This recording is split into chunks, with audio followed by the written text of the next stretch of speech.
ବନ୍ଧୁଗଣ, ଜୀବନ ବଞ୍ଚିବା ଜିଦ୍ ଠାରୁ ବଡ଼ ଜିଦ୍ ଜୀବନରେ ଆଉ କିଛି ବି ନାହିଁ। ଲୋକମାନେ କଠିନ ପରିସ୍ଥିତିରେ ଥାଇ ମଧ୍ୟ ନିଜ ଜୀବନ ବଞ୍ଚାଇବାକୁ ଏମିତି କାମ କରିଦିଅନ୍ତି ଯାହାକି କେହି ସ୍ୱପ୍ନରେ ମଧ୍ୟ ଭାବିନଥାନ୍ତି। ତ ଚାଲନ୍ତୁ ଜାଣିବା ଏମିତି କିଛି ସାହସୀ ଲୋକମାନଙ୍କ ବିଷୟରେ ଯେଉଁମାନେ ଅସମ୍ଭବ କାମକୁ ମଧ୍ୟ ସମ୍ଭବ କରି ନିଜ ଜୀବନ ବଞ୍ଚାଇ ପାରିଛନ୍ତି। ଏବଂ ଏହି ଭିଡ଼ିଓରୁ ଆପଣମାନଙ୍କୁ ବହୁତ ମୋଟିଭେସନ୍ ମିଳିବାକୁ ଯାଉଛି। ତ ଭବିଷ୍ୟତରେ ଏମିତି ଇଣ୍ଟରେଷ୍ଟିଂ ଭିଡ଼ିଓ ଦେଖିବାକୁ ଚାହୁଁଥିଲେ ଚ୍ୟାନେଲକୁ ଏବେ ସବସ୍କ୍ରାଇବ୍ କରନ୍ତୁ ଏବଂ ତା ଡାହାଣରେ ଥିବା ବେଲ୍ ଆଇକନକୁ ମଧ୍ୟ ଅନ୍ କରିଦିଅନ୍ତୁ। Number 1, Aron Ralston. ଯଦି ଆପଣ ହଲିଉଡ୍ ଫିଲ୍ମରେ ଦେଖିବାକୁ ଭଲ ପାଆନ୍ତି ତ ହେଇପାରେ ଆପଣ ଆରନ୍ଙ୍କ ବିଷୟରେ ଜାଣିଥାଇପାରନ୍ତି। ଆରନ୍ କୌଣସି ହିରୋ ନୁହନ୍ତି, କିନ୍ତୁ ଏହାଙ୍କ ଲାଇଫ୍ ଉପରେ ହଲିଉଡରେ ଏକ ଫିଲ୍ମ ତିଆରି କରାଯାଇଛି ଯାହାର ନାମ ହେଉଛି 127 ଆୱାର୍ସ। ଗୋଟିଏ ଦିନ ଆରନ୍ ପାହାଡ଼ ଚଢ଼ିଥିଲେ। ସେତେବେଳେ ଗୋଟିଏ ପଥର ପାହାଡ଼ ଉପରୁ ଖସି ତାଙ୍କ ହାତ ଉପରେ ପଡ଼ିଗଲା। ବାମ ହାତରେ ଛୋଟ ଖଣ୍ଡିଆ ଖାବରା ହେଇଗଲା, କିନ୍ତୁ ଡାହାଣ ହାତଟି ସମ୍ପୂର୍ଣ୍ଣ ପଥର ତଳେ ଫସିଗଲା, ଯାହା ଫଳରେ ଆରନ୍ ସେଠାରୁ ଆସି ପାରୁନଥିଲେ। ଏମିତି ଦିନ ପରେ ଦିନ ଗଡ଼ି ଚାଲିଲା। ଶେଷରେ ଚତୁର୍ଥ ଦିନ ଆରନ୍ ନିଜ ଡାହାଣ ହାତ କାଟିବାକୁ ନିଷ୍ପତ୍ତି ନେଲେ।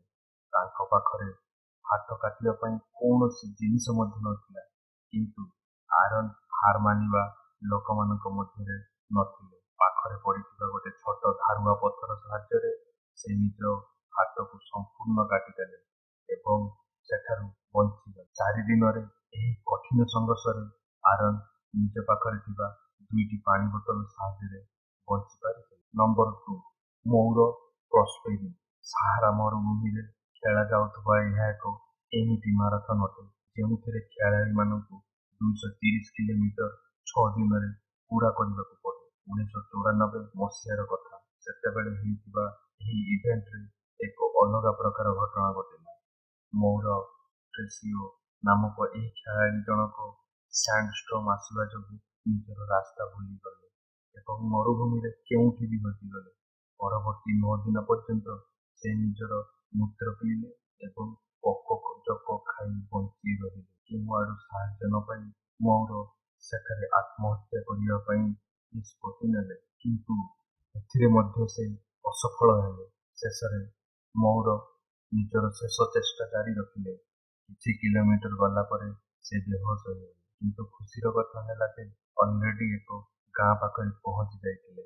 ଲୋକମାନେ ତାଙ୍କୁ ସେଠୁ ଉଦ୍ଧାର କଲେ ଏବଂ ମୌରଙ୍କ ଜୀବନ ବଞ୍ଚି। ନମ୍ବର 3, ଷ୍ଟେୱେନ୍ କାଲ୍ହାନ୍। 29 ଜାନୁଆରୀ 1992। ଷ୍ଟେୱେନ୍ ନିଜର ବୋଟ୍ ନେଇ ସମୁଦ୍ର ଆଡ଼କୁ ଚାଲିଗଲେ। ଗଭୀର ସମୁଦ୍ରରେ ଅଚାନକ ତୋଫାନ ଆସିଲା ଏବଂ କୌଣସି ଅଜଣା ଜିନିଷ ଷ୍ଟେୱେନ୍ ବୋଟ୍ରେ ମାଡ଼ ହେବା ଯୋଗୁଁ ତାଙ୍କ ବୋଟ୍ କାମ କରିବା ବନ୍ଦ କରିଦେଲା। ଧୀରେ ଧୀରେ ବୋଟ୍ ପାଣିରେ ବୁଡ଼ିବାକୁ ଲାଗେ। ଷ୍ଟେୱେନ୍ ସଙ୍ଗେ ସଙ୍ଗେ ବୋଟ୍ରୁ ଏକ ଛୋଟ ଲାଇଫ୍ ବୋଟ୍ ବାହାର କଲେ ଏବଂ ତା ମଧ୍ୟରେ ପାଣି ଉପରେ ଭାସି ରହିଲେ। ବର୍ତ୍ତମାନ ସେ ଏତେ ବଡ଼ ଆଣ୍ଟାର୍କଟିକ୍ ମହାସାଗର ଏକମାତ୍ର ଲୋକ ଥିଲେ। କିଛି ଦିନ ମଧ୍ୟରେ ଷ୍ଟେୱେନ୍ ପାଖରେ ଥିବା ଖାଦ୍ୟ ଏବଂ ପାଣି ଶେଷ ହୋଇଗଲା। ବର୍ତ୍ତମାନ ସେ କେବଳ ନିଜର ଭାଗ୍ୟ ଉପରେ ନିର୍ଭର ଥିଲେ। ଷ୍ଟେୱେନ୍ ମାଛ ଧରିବା ଏବଂ ଲୁଣି ପାଣିକୁ ସୂର୍ଯ୍ୟ କିରଣ ମାଧ୍ୟମରେ ମିଠା ପାଣିରେ ପରିବର୍ତ୍ତନ କରିବା ଶିଖିଲେ ଏବଂ ଏମିତି ହେବାରେ 79 ଦିନ ପର୍ଯ୍ୟନ୍ତ ସେ ପାଣି ଉପରେ ଭାସି ରହିଲେ। ଶେଷରେ କିଛି ମତ୍ସ୍ୟଜୀବୀମାନଙ୍କ ଦ୍ୱାରା ଷ୍ଟେୱେନ୍ଙ୍କୁ ଉଦ୍ଧାର କରାଗଲା। ନମ୍ବର 4, ଜୁଲିଏନେ ଓପେପେକ୍। ଏହା ଥିଲା 1997 ମସିହାର ଖ୍ରୀଷ୍ଟମାସର ସମୟ। ଜୁଲିଏନେ ଏରୋପ୍ଲେନ୍ରେ ନିଜ ମା ସହିତ ନିଜର ପିତାକୁ ଦେଖା କରିବାକୁ ଯାଉଥିଲେ। ଯେତେବେଳେ ପ୍ଲେନ୍ ଆକାଶରେ ଉଡୁଥିଲା, ଯାନ୍ତ୍ରିକ ତ୍ରୁଟି ଯୋଗୁଁ ପ୍ଲେନ୍ 2 ଖଣ୍ଡ ହୋଇଗଲା। ଜୁଲିଏନେ ନିଜର ସିଟ୍ ସହିତ ଆମାଜନ୍ ଜଙ୍ଗଲରେ ପଡ଼ିଗଲେ। ଏହି ଦୁର୍ଘଟଣାରେ ଜୁଲିଏନ୍ଙ୍କ ହାତ, ଗୋଡ଼ ଏବଂ ଶରୀରରେ ଗଭୀର ଭାବେ କ୍ଷତିଗ୍ରସ୍ତ ହୋଇଥିଲା। ଏମିତି ପରିସ୍ଥିତିରେ ମଧ୍ୟ ଜୁଲିଏନ୍ ଚାଲିପାରୁଥିଲେ। ଶେଷରେ ସେ ଆମାଜନ୍ ନଦୀ କୂଳେ କୂଳେ ଚାଲିବାକୁ ନିଷ୍ପତ୍ତି ନେଲେ ଏବଂ 9 ଦିନ ପରେ ସେ ଶେଷରେ ନଦୀ କୂଳରେ ଥିବା ଏକ ବୋଟ୍କୁ ଦେଖିବାକୁ ପାଇଲେ ଏବଂ ବୋଟ୍ ମାଲିକଙ୍କ ଦ୍ୱାରା ଜୁଲିଏନ୍ଙ୍କ ଜୀବନ ବଞ୍ଚି ଯାଇପାରିଥିଲା। ଏହି ଘଟଣା ଘଟଣା ଉପରେ ହଲିଉଡରେ ଏକ ଫିଲ୍ମ ମଧ୍ୟ ତିଆରି କରାଯାଇଛି। ତ ବନ୍ଧୁଗଣ, ଆପଣ ଭାବିପାରନ୍ତୁ ତ ଲୋକମାନେ କେତେ ସାହସୀ ହୋଇପାରନ୍ତି। ଯଦି ଆପଣଙ୍କୁ ଏହି ଭିଡିଓ ଭଲ ଲାଗିଲା ତାହେଲେ ଭିଡିଓକୁ ଲାଇକ୍ କରନ୍ତୁ ଏବଂ ଏହି 4ଟି ଘଟଣା ମଧ୍ୟରୁ ଆପଣଙ୍କୁ କେଉଁ ଘଟଣାଟି ସବୁଠୁ ଇଣ୍ଟରେଷ୍ଟିଂ ଲାଗିଲା କମେଣ୍ଟ ମାଧ୍ୟମରେ ନିଶ୍ଚୟ ଜଣାନ୍ତୁ। ତ ଆଜି ପାଇଁ ଏତିକି, ପୁଣି ଦେଖା ହବ ନେକ୍ସଟ ଇଣ୍ଟରେଷ୍ଟିଂ ଭିଡିଓରେ। ଜୟ ଜଗନ୍ନାଥ।